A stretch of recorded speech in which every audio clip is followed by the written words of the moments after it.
Ladies and gentlemen, today on the show, buckle up because I will be representing the New York Knicks. Yeah, that's right. Worst season in Knicks history, worst off-season in Knicks history, but I don't care. I'm going to stand by the orange and blue because when I'm on my deathbed and they finally win a championship, oh, can I die happily? Good afternoon and welcome to the podcast. I'm Nick Drago. Today on the program, of course, we have to talk all about the NBA offseason. Kawhi Leonard made a big signing this weekend. We're definitely going to talk about that. We got to go through MLB. We're at the midway point through the season. All-Star games coming up. So caw to that stuff too. And then, of course, we'll talk about the New York Mets, and their amazing firework display in the minor league level. It was blazing hot. It was something. All right, fans, stick with us because sports starts now.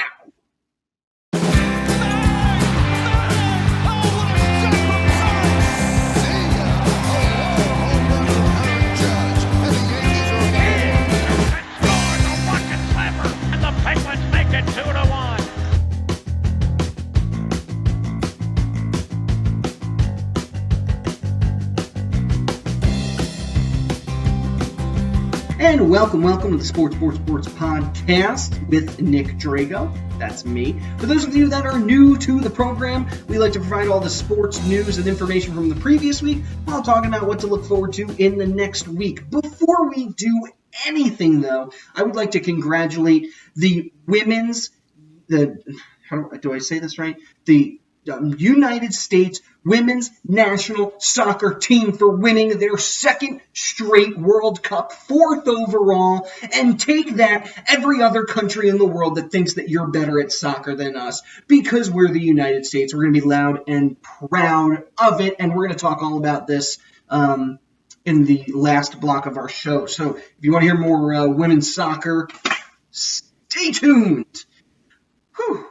Now, I personally had a really good weekend this weekend. I was down in Tampa. I got to see some friends. I got to knock the earbud out of my ear.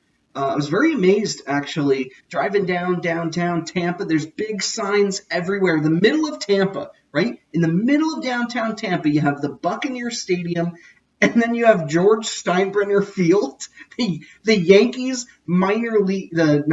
spring training facility is in the middle of the city. There's big signs all over the highway that say New York Yankees. It was amazing. I loved it. All right. Sorry, Rays. Sorry, guys. You'll have better luck in Montreal. No doubt about it. All right. If you like what you hear on the show today, find us on SoundCloud, YouTube, Twitter, and the Facebook, right? Just type in sports with Nick Drago. That's me. And that's how you find us. You can also email us or email me directly at sports3xpodcast@gmail.com. Again, sports3xpodcast@gmail.com. Whew. Okay, where should we start? Should we start baseball? Should we start basketball? All right, we're going to go basketball first. Let's talk NBA free agency. You say that 10 times fast. All right, NBA fans, let's talk about some of the best teams out there for next season. And personally, I think there's just 13 teams worth talking about. Sorry, my paper's getting all kerfuffled here. All right, no Pistons, no Jazz, no Nuggets. Let's be real. They have some good players. Those are not playoff contending teams. No, the Miami Heat, though, Jimmy Butler, maybe if they get Russell Westbrook in there, that's the big question for them right now. The Jimmy Butler trade, that was huge for them to pull off. Can they also bring in Westbrook? You do that, these two guys mesh together, you could have a decent squad. Now, of course, Jimmy is cancer to a locker room. Ask any of his former teammates. He's been on 3 different teams. What is he, 26 years old? So, hard to say how those two would mesh well together. But seeing something like this in Miami every night, whew, that was a nice play. I think the Heat are going to want something like that. Now, the Mavericks made a huge move last year, bringing in Kristaps Porzingis, yes, from the New York Knicks. Porzingis is instantly going to give this team a boost when he comes back from injury. But on top of that, Doncic has been, well, he's basically been the future of the franchise. So to have him and Porzingis together, and of course that guy there, Dirk, showing them the ropes, I think the Mavericks have a pretty darn good roster, if I don't say so myself. The question is, can Porzingis return healthy? Will he still be the unicorn when he comes back, or will it be Luka playing, making more of those 3-point shots as you just saw? Then you got the Raptors, and yes, I know they lost Kawhi. They are the defending champs. I don't think they're going to have a phenomenal season this year, but you still have Lowry. You still have Pascal Siakam, who looked phenomenal, by the way, during the NBA Finals. Maybe there is room for another star. Maybe try and get DeRozan to come on back. I don't know, but it's a shame because this team, they have a good squad. They just need one more piece, and maybe there's still chance for them to get that last piece. Now, talking about the Pacers, trading for Brogdon, that was huge. Absolutely huge. The Pacers needed that at least to help them get through this season, because they will not have Victor Oladipo. And really, he's been the guy. He was an all-star last season. You can see some of his highlights here. He is the Pacers. This is before he got injured. He's done for the season. They're not going to have him at all. So this is almost like a gap year. Next year is going to be a better season for them. They have a great roster. They're in the mix. They're in talks. They might try to pull off another. They might try to grab another big name on the market through trade or something to pair with these guys next season. But right now, no, they're not a contender right now.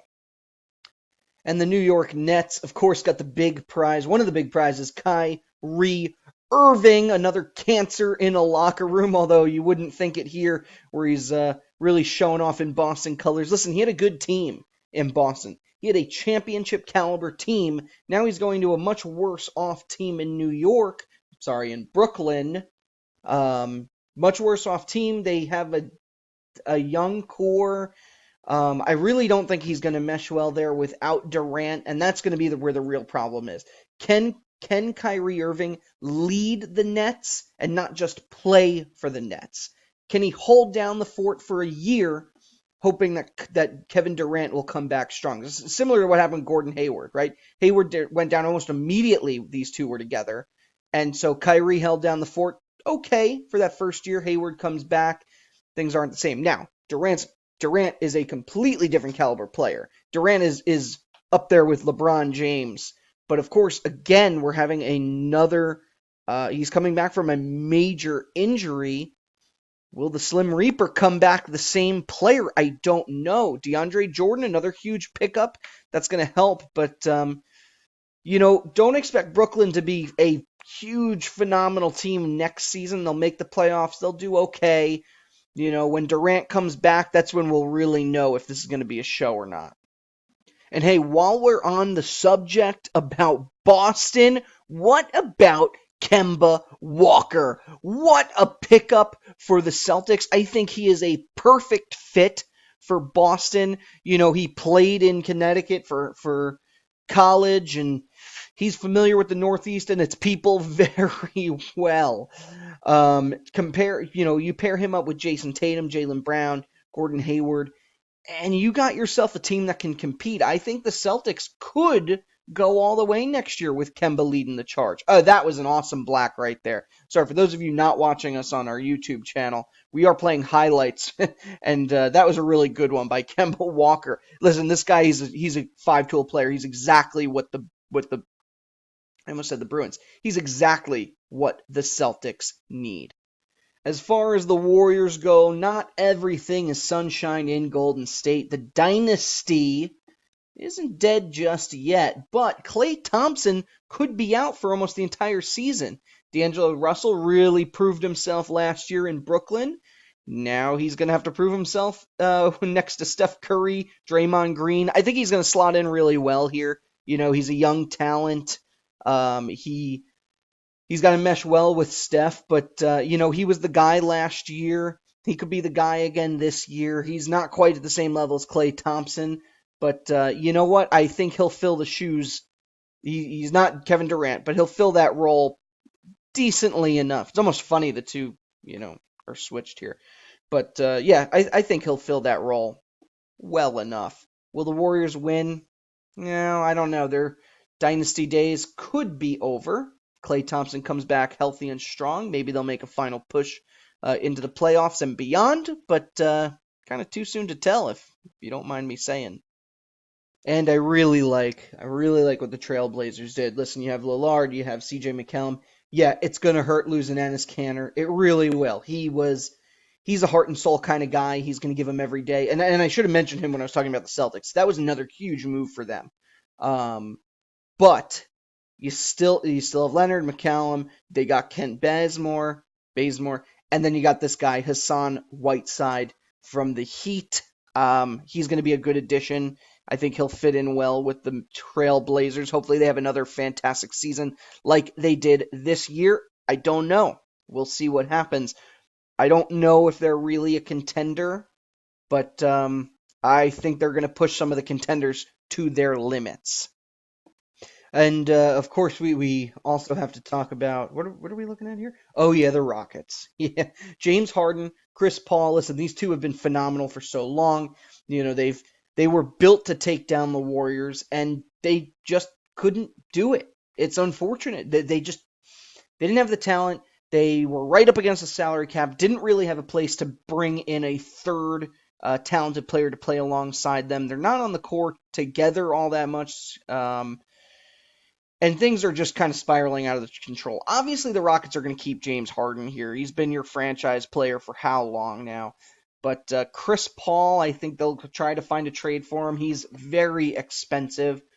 And I think the Rockets are going to want a lot for him. So it'll be a contender down the stretch that's looking to grow or looking to add him, build him into their franchise. But it's going to be a tough sell for teams on this guy. And the Rockets, they might just all have to play nice together for one more season. Maybe they'll do something great with it. Probably not. The rest of the West got much, much better than them, and they'll sort of struggle to keep up with their counterparts. The Sixers. Oh, my video is not playing. There it is. The Sixers. They could have easily gotten past the Rockets. Honestly, one extra shot, something there could have done it. A healthy Joel Embiid, Harris and Simmons playing their game. You know, this was a good team. Yes, it's going to hurt without Jimmy Butler. It really will. Simmons and Embiid together, these guys are awesome. Joel, man, he's got to take care of his body. You can see the way he just landed there on his knees on our YouTube channel. He puts a lot of force. Here it is. Lot of force on his body, and that's going to hurt him in the long run. He's got to take care of himself. Stop eating the junk food. Go on the Tom Brady diet. They returned Tobias Harris. That's a huge move. Even better, they brought in Al Horford. He's got a lot of experience with the Celtics, a young core of players, and his time in the Hawks too. But I think he's going to be a good leader for this team. And maybe we'll see something special from Philly this year. I definitely see them as being the number one, number two team in the East. That's not really saying that much. But for them, hey, I think they got a good core, good lineup. I think they'll push themselves hard and far.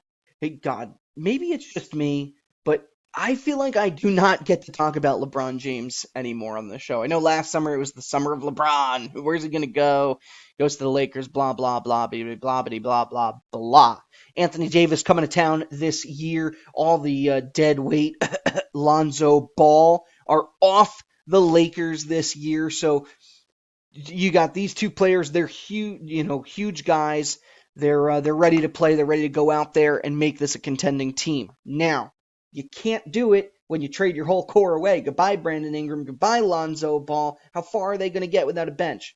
Well, they at least were able to bring in Boogie Cousins, DeMarcus Cousins. They brought in Green. Rondo's coming back. Now, this is big for me because you got Cousins, AD, and you got Rondo together again since they were played together in 2017, 2018 for the Hornets. That was going to be a huge year for New Orleans, and guess what? It ended up with them making sixth place in the conference.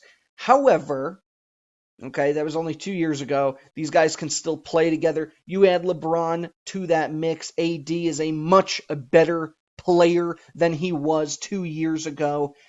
And you're talking a real championship contender. And of course, there's only one other team that I consider to be a real contender, maybe on the same level as the Lakers, and we'll get to them last. But man, LeBron, he's got some talent around him. This might be the most talented team he's ever had around him. But I'm excited to see how this goes. I really am. And then you got the Bucks with Giannis Antetokounmpo. I think I'm saying his name right. Nobody's really sure. I don't even think he's sure. Listen, Milwaukee's a great team. Kawampo is by far one of the best players in the league. I'd say top 5 after watching him play last year. Look at that wingspan, man. I mean, he is phenomenal. However, Milwaukee did nothing to add talent to that roster. Give him some help out there, or you're going to end up losing him. This is number one, what happens to all the big name MVP, free agent type, NBA All-Star type players. Bring him some help so that he can win a championship. So what? You're the best in the East. You want to be the best in the NBA. Listen, Greek Freak's not going to stay in Milwaukee for long, the way he's playing and no talent surrounding him. Try to get Westbrook, maybe? I don't really know. But you got on your hands, you got a team that could push themselves to the finals. Even though I think they have a really good regular season team, I don't really see them as much of a playoff threat. But hey, you never know. We'll see. Now, there's one team I do consider a playoff threat, and they are, can I get a drum roll? Somebody, drum roll, please. The Los Angeles Clippers. That's right.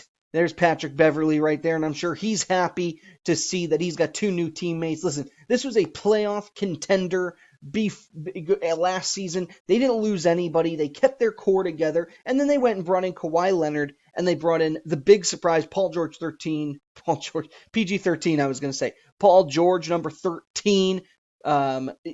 Listen, first off, nobody knew that Paul George wanted out of Oklahoma City, unless maybe he really followed the team or something. But we all thought that Westbrook and Paul George, they were going to stick together. But really, you remember years ago, Paul George was all about wanting to go to Los Angeles. There were talks he was going to the Lakers, talks that he might try to sign or play with the Clippers, and he finally got his wish. We all thought that maybe you could shake down. It was the thought about that home field, the idea of going back to play for the city you grew up in. And a lot of players, they really enjoy doing that. LeBron's a great example. However, everybody thought that maybe that trend was starting to die. Paul George signs a contract to play in the middle of nowhere, Oklahoma City. Like, honestly, who wants to play there for so long? Russell Westbrook, get out now while you can. But really, I got to say, he did a good job. He found himself a good team, him and Kawhi. I think he got the best lineup in basketball with those two and the Clippers. Will they win a championship? I don't know. They really got to get past the Warriors and some other big names. But it is certainly possible, my friends. And with that, we're going to head to our first commercial break. Now, for more NBA stuff, stick with us because we got a special guest on the podcast next week. My old chum from the University of Hartford, Jorge Race. He just started his own podcast, by the way, called Off the Boards. So we're going to have him on to chat a little bit, and we'll have some fun. So next week, more NBA free agency. We'll look ahead to the season. So stay with us from that. But stay with us now because we're heading to a commercial break. When we return, we're going to talk MLB baseball, including where everybody is at the All-Star break and where I think they're going to end up by the end of the season. And then after that, we're going to talk a little women's national soccer team. I'm still not sure if I'm saying that in the right order. It doesn't matter. Stay with us, friends, because sports, baby. We are going to be right back. Right to the court with Archie Diacono. 3 seconds at midcourt. Jenkins gives it to Jenkins for the championship.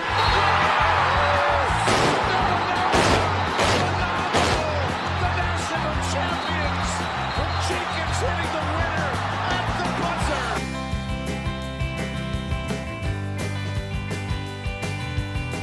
Hello, friends.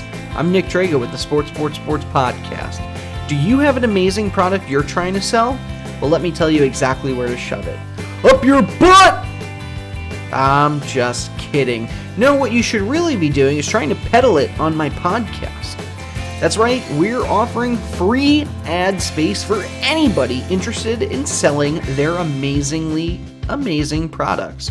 All you have to do is email me, sports3xpodcast@gmail.com, so we can figure out exactly how to get your message out there and on the air. So once again, sports3xpodcast@gmail.com. Shoot me an email, and I'll be waiting patiently by my computer.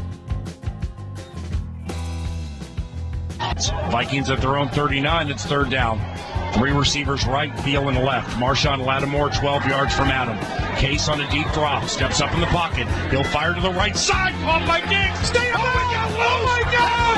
30. No 10. Touchdown. Are you kidding me? It's a Minneapolis miracle.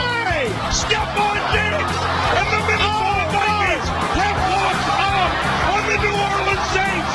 It's a 61-yard Minneapolis miracle. And welcome back to the show. Gotta love, oh boy, do I love baseball. Like I said, I was down in Tampa this weekend, and it's funny. A lot of people there, they were into the Rays. Maybe they just don't go to games. I don't really know.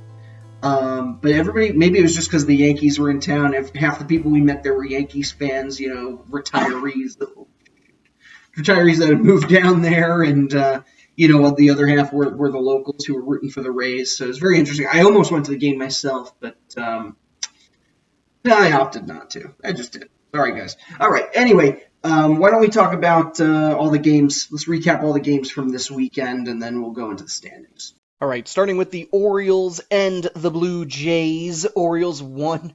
They won 2. They actually beat a team. Yes, Orioles won 2 of the 3. They did lose to the Blue Jays today. Nunez had his 20th home run for Baltimore, but of course it was not enough. And now the Orioles, they'll go into the All-Star break with the league's worst record. Woohoo! Yeah, Orioles. Meanwhile, for the Blue Jays, you get to see our new best friend, Vladimir Guerrero Jr. is going to be participating in the All-Star game. How's that for a rookie season? The Cleveland Indians, they are on a 6-game winning streak, sweeping the Royals and then getting 2 wins over the Reds this weekend, including an 11-1 victory today. And then you have the Montreal Rays. I'm sorry, I just couldn't resist saying that. The Rays and the Yankees played off this weekend. Yankees, the first 2 games went into 10 innings and 11 innings. The Yankees won 8-4 in both. Game 3, another wild one. Aaron Hicks with the tying home run in the top of the 9th. And then the Rays ended up with a walk-off win. Rays also won today 2-1, so they split the series even. Going into the All-Star break, though, the Yankees still have 6.5, I believe. Maybe less, but just about that over Tampa Bay. I happen to actually be in Tampa Bay this weekend. Forgot to mention that. Red Sox and Tigers. Red Sox are on a 4-game winning streak. They won 3 over the Tigers. They won 1 against the Blue Jays as well. And so strong finish for Boston, who, if you recall, started off terribly. They're starting to look like the team we all expected them to be this season. They're still behind the Rays in the standings, which we'll look at in a moment. But, first half of the season, not a bad start for Boston. Phillies, meanwhile, they haven't really been having the season expected of them. They are now officially in 3rd place in the standings. They did beat the Mets today. Nice win over the mess that is the New York Mets. But not exactly where the Phillies want to be. They just lost Herrera for the season. He's been suspended. So maybe they need to just recuperate and hopefully they'll come back strong after the All-Star break. And the Marvels. So if I combine the Marlins and the Braves. The Marlins and the Braves, they ended up... they ended up in an even series here. No, they didn't. I'm sorry. No. Braves won 2 of those games. The Marlins did take away 1. Obviously, the Marlins are one of the worst teams in baseball, but they managed to get some big wins when needed against a lot of teams. So yeah, that's all. That's really all I have to say about that. So Braves going into the season number 1 in the NL East. And the Pirates, they managed to win 2 over Milwaukee. Brewers, Pirates, Cubs, Cardinals, Reds, all of them vying for one spot in the NL Central. Big wins for the Pirates 2 days straight. They did lose Corey Dickerson, but doesn't seem to be serious, just a small groin injury, so they'll probably let him rest for a couple days, and then he'll be good to go. The Nationals, they have been fighting, pawing, clawing, whatever you want to call it, to get themselves into playoff contention, and they are there. Bryce Harper looking kind of dumb right now. Washington, they won 2 over the Royals, 47-42 right now, number 2 in the NL East. And maybe they'll make the playoffs. We'll see what happens. Max Scherzer, he's been the guy for the Nats. He is skipping the All-Star game this year. He was told he's allowed to go, but he's going to skip it, stay healthy, and keep getting some more wins. And Chicago was rocked to its core the other day. Cubs and White Sox playing in a split series. That was kind of cool. Cubbies won the first game in South Chicago, and then White Sox, they won it today 3-1. 2 teams at very different points in their franchisiness. I don't really know. The Cubs are pushing for playoff contention. The White Sox are a mess. Young core guys, might be a while. So split series, that must have been fun if you live in great state of Illinois. And the Rangers, they were embarrassed by the Twins on Friday, 15-6. However, they also lost on Saturday, actually. They got a win today. 11 innings took them to get there. But 4-1, they beat the Twins. Rangers are having a decent season right now. You could be looking at a matchup in the first round of the playoffs. I don't know, we'll see, but good moves for the Rangers, winning at least 1 against a tough team like the Twins. And the Giants, they have been on a roll, winning 6 of their last 7 games, 2 of which against the Cardinals this weekend, 1-0 today, 8-4 on Saturday, and then they did lose. That was their one loss this week, and they swept the Padres during the middle of the week. They had the day off on the 4th. Those lucky Ducks. Who decided that? Meanwhile, the Diamondbacks, they also pushed themselves ahead in the standings, getting a sweep over the Rockies, and that actually put them just slightly ahead of them in the standings. A couple days ago, it would have been the opposite, but they won 8-0. 8-0 on Friday, 4-2 yesterday, and then 5-3 today. Nice sweep for the D-backs. And the Astros, it's been a little shaky for them the last few weeks, but they did manage to win 2 against the Angels this weekend. 11-10 today in 10 innings. Nice win for the Stros as they keep pushing themselves ahead of the competition. They're looking good. Angels, meanwhile, not as good. By the way, things did not look good for Jonathan Lucroy on the Angels. A nice triple in the 5th inning today for his team, but they did end up having to cart him off the field. We'll see. Hopefully things are okay for him. Padres and Dodgers. Padres ended up winning 3 of this 4-game series, which is huge. Big news. Huge. Haha. Yay, yay. Padres taking it to the best team in baseball. And the A's and Mariners, I don't know why we have this halftime thing in the middle here. For those of you watching our YouTube channel, just ignore that, please. A's and Mariners, the A's ended up getting 2 wins. Good old Oakland, they won today, or they're about to win. It looks like it's the top of the 9th inning. That game's just about to end. It's 7-4 Athletics. So unless the Mariners are about to totally wallop on them, I believe Oakland will be victorious. And why don't we take a peek at these standings? Well, we might as well. We're already here. The Twins are on top in the AL Central, 56-33. The Indians, though, they're really pushing hard. Like I said, 6-game winning streak. They're only 5.5 back. They're 7-3 in their last 10. And the Indians could push the Twins out of first place. We'll see. Even if they don't, they are currently in that top spot for the wild card. So here we are halfway through the season. We might as well talk wild card. The Indians would be currently getting one of those spots. White Sox are behind them, 7 games back from the wild card, 12.5 back from the division. I don't really think it's likely for the White Sox, Royals, or Tigers to keep up. Moving into the East, the Yankees remain on top of the AL East. I'm always happy to see that. The Rays, meanwhile, they have the number 1 wild card slot currently, but that could very easily be lost. The Red Sox are 2 back for a spot, and 9 games back for the division. And really, it's the Red Sox. At any point, they could just take off. They could take over one of those top 2 spots from the Rays or the Yankees. Any one of those 3 could certainly make it. Right now, Red Sox are on the outside looking in, and then you have the Blue Jays and Orioles who are doing about as you would have expected. Moving into the West, let's move up a little bit right there. Apologize, you get to see some an advertisement from Bing News about the Oakland Athletics. All right, moving up into the West. Astros still on top. The A's and the Rangers, they're both in the wild card hunt. Rangers are 3 games back. Athletics, they've really pushed themselves up in this division. They're 2 games back. Astros, though, they have a commanding lead right now over the West, with 8 games ahead of the A's, 9 games ahead of the Rangers.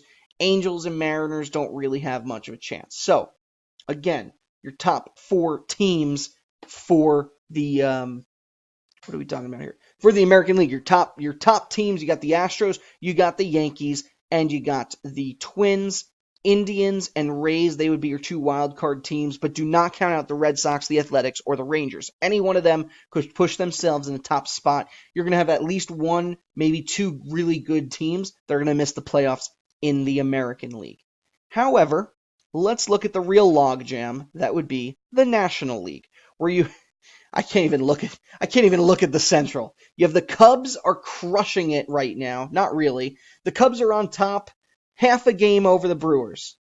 Brewers are in second. Then you have the Cardinals 2 games back. Pirates are 2.5 back. And the Reds, the Cincinnati Reds of all teams, are 4.5 games back. They could easily take over that top spot if they had the talent or willpower. To be honest with you, I think the same thing that usually happens will happen. Reds will fall apart. Pirates will fall apart. Cardinals will keep it close to the end. I'm not 100% sure I see them as a playoff contender this year, but they're really proving themselves for the future.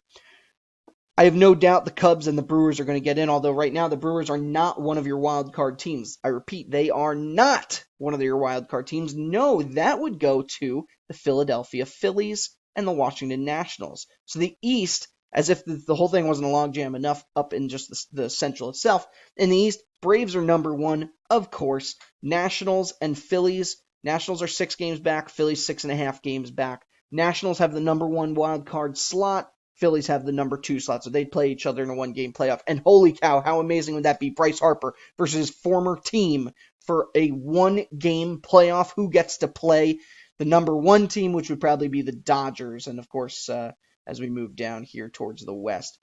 And again, logjam continues. The Dodgers, of course, they're number 1. They're not being dethroned. They're 14 games ahead of the number 2 team in the West.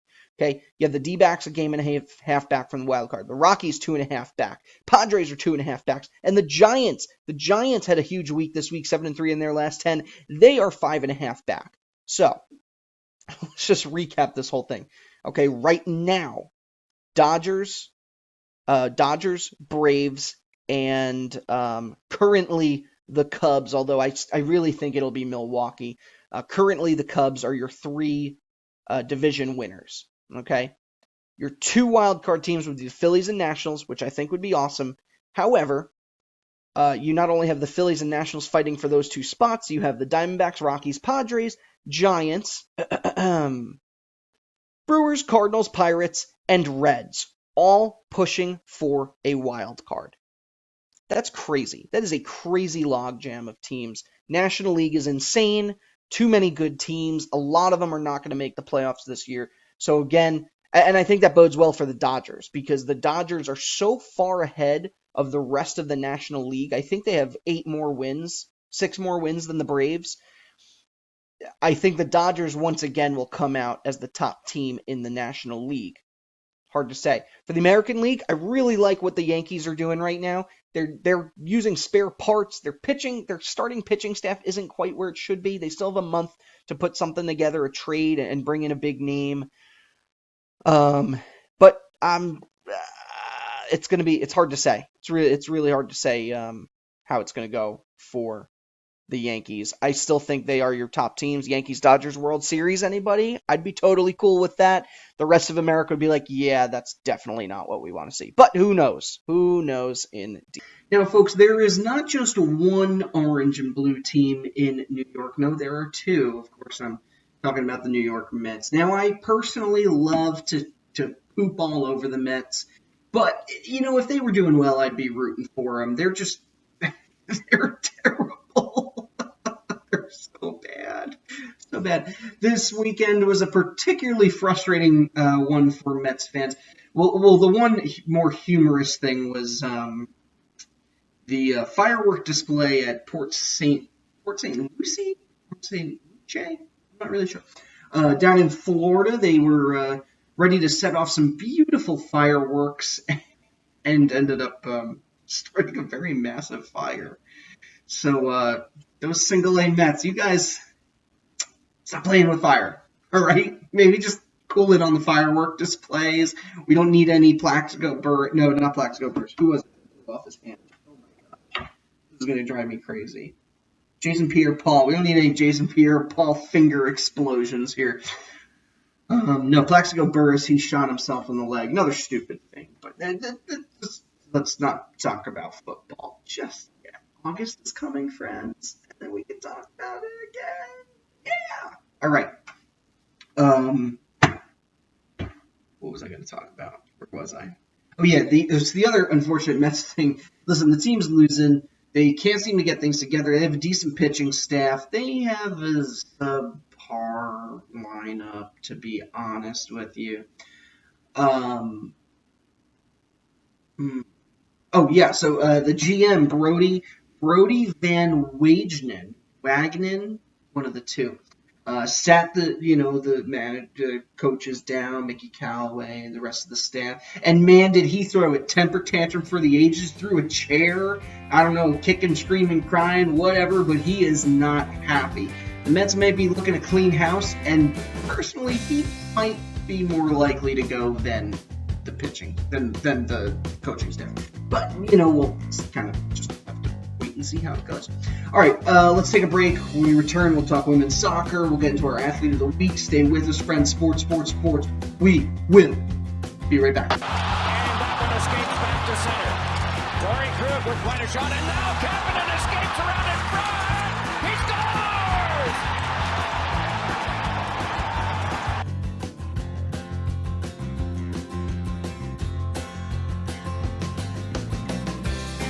Hello friends, has this ever happened to you? You're walking down the street, you're super hungry, and you go to reach for a licorice stick and you don't have one.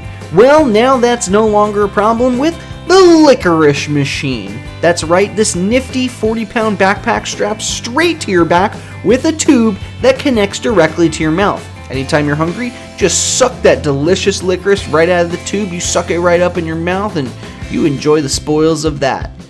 Alright, that's a pretty bad advertisement. But you know what would work better here? Something of your own design. Do you have an ad? Something you're trying to sell? Maybe just a happy message to share with my fans? Well, this is your chance. Email me, sports3xpodcast@gmail.com. Once again, sports3xpodcast@gmail.com.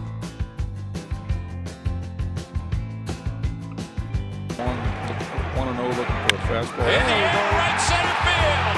The first one in the Phillies uniform is a bomb into the second deck for Bryce Harper, and the Phils lead it 7-4. And welcome back to the show. As I mentioned, the women's national soccer team, national women's. Either way, the women's soccer team, the United States, wins the World Cup. It's their fourth championship back-to-back. They won it in 2015 as well, and there's a good chance they're going to win it in 2023. 2022? Maybe 2022? Whatever the next World Cup is, they're going to win it again because they're just that amazing. U.S. beat the Netherlands today 2-0. Megan Rapinoe, she scored not only her 50th international goal, but also the game-winning goal for the United States. She's a very vocal person and has been making a lot of comments recently about the equality between the men's and the women's soccer team. And you know what? To a degree, yes, it's pretty sad that the women, they've won 4 World Cups. They are top of their game. They're an amazing soccer team. And yeah, they really don't make all that much by comparison. There is a problem with this, though. Even though the men's team, they're not good. I'm not going to sit here and pretend they're good.